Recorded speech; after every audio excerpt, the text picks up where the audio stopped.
How to make a 3D post on Facebook? It's really very easy. We only need 2 free online tools and a few minutes to actually make this process work. Please register using the link in the description to this post. Then you will see a lot of applications. Use any that suit your needs. For example, if you sell cosmetics, you can use a morphing effect to demonstrate the before and after effect achieved by using your product. But now we are going to use a photo cube effect. Click on the icon. You can add a photo to each side of the cube and add a background. To add the photos, just click on the icons on each side of the cube.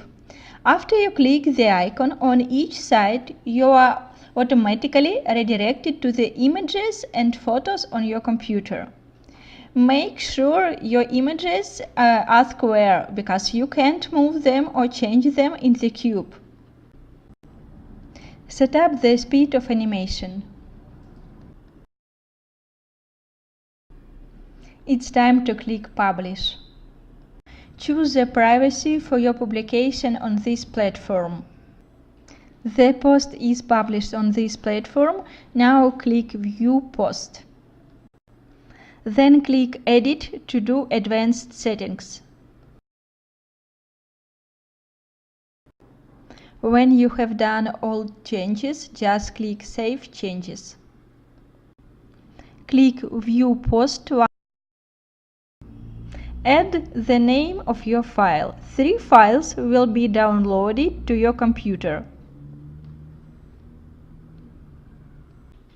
Then open the second link and drop all of those 3 files in the gray. The conversion and downloading will start automatically. So now you have a GLB file that is a type of files that we need to make posts in Facebook with 3D effect. Just drop this file into Facebook where you usually add media files. That's it! But such 3D posts could be static on some computers and work well on most smartphones.